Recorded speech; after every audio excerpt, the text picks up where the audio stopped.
On Wednesday night, the school committee went on the road and held their traveling school committee meeting at the Oldham Elementary School. To start the meeting, Principal of the Oldham, Dr. Manaday, addressed the committee. Welcome, school committee, Dr. Thompson, Dr. Wyatt, and parents, family, and community members, teachers, and staff members also. We're happy to have you here at the Oldham School. The school is a busy place.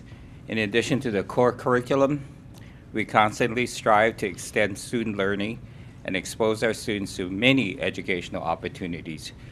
I just also want to take a second, because I know this is your last year with us that you're retiring, and just to, on behalf of myself and I'm sure the rest of the committee, just to thank you for all of the hard work and years of service that you've given to not only the students in this school, but to all of the students and faculty and staff of Norwood.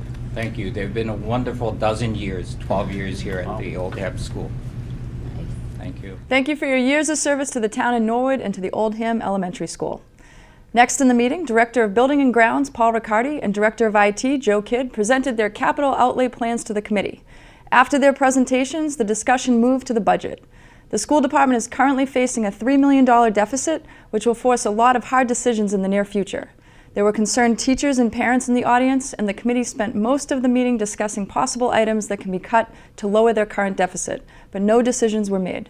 The items discussed were eliminating busing for the high school, closing a school in town, reorganizing the grades to include kindergarten and elementary school, moving the 5th to middle school, and moving 8th grade to the high school, and to make all extracurricular activities such as sports, fine arts, and clubs self-funded.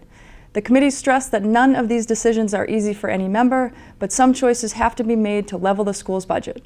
The school committee drafted a letter to the Board of Selectmen, which was read during the meeting by member Maura Smith.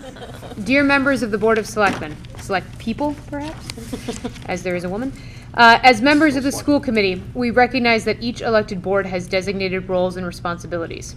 As such, the Board of Selectmen has the sole authority to put questions on the ballot and to select the date for any special elections. We are writing this letter to be sure that you are aware of the schedule constraints faced by the school department as the town of Norwood considers a potential operational override. A few different options have been mentioned as possible times for an override vote. April 1st with the general municipal election, early June immediately after town meeting, or late June or early July, allowing for decisions to be made at town meeting. Each would have advantages and disadvantages.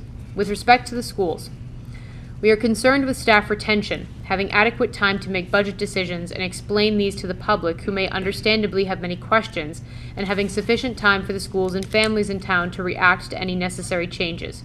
As you know, the school committee is currently in the process of setting our budget for FY20, assuming that there is no override. We need to cut more than $3 million from our level services budget to achieve a balanced budget. Note that at the November 29th presentation by the Budget Balancing Committee, the schools outlined several improvements and restorations that we would like to make over the next 5 years. Our budget projections included money to purchase new curriculum, increase staffing at the high school to better meet the needs of our students, invest in personalized and project-based learning, and ensure that we have the necessary resources across the district to support our high-needs students, such as English language learners and special education students.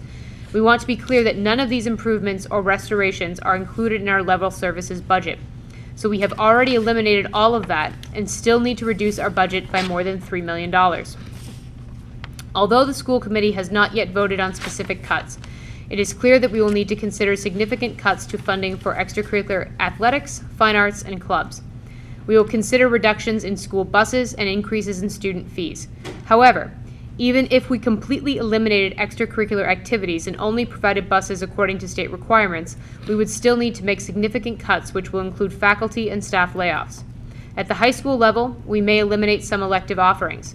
At the middle school, we may need to adjust the team model, meaning staff reductions. At the elementary level, we will be discussing the possibility of closing a school. All of these cuts would have significant impacts, and they would all require time to implement. An override vote on April 1st would give us limited time to explain the budget and answer questions, but it has a significant advantage in that it would allow the school district and families time to implement any necessary changes.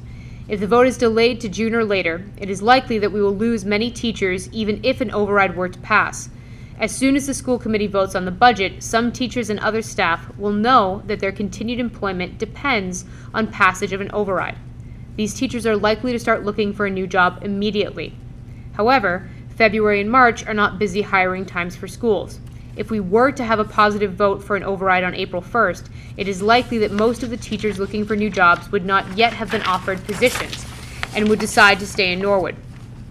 If there is no vote until June or later, even if an override were to pass, we would likely have already lost teachers to other districts. The school department has legal responsibilities for when formal layoff notices must be provided to the impacted employees. We will need to notify teachers by June 15th. If we provide layoff notices, employees can start collecting unemployment starting July 1st and can collect until they are formally rehired. Beyond the concerns about how many cuts will impact our staff, each cut that we will be considering would require time to implement. For extracurriculars, the fall athletic season starts in August, but planning for it begins months before that. If significant funding is cut, booster groups may wish to help support the teams, but they will need time to react. The annual musical at the high school is performed in September, but auditions are held in June, so scripts have to be purchased before that. All of that work could be delayed pending an override vote. The middle school and high school may need to make significant changes to their schedules if there is no override. At the high school, students are asked to select their classes for next year starting in February. However, this year, we may not know what class offerings will be available until there is a vote.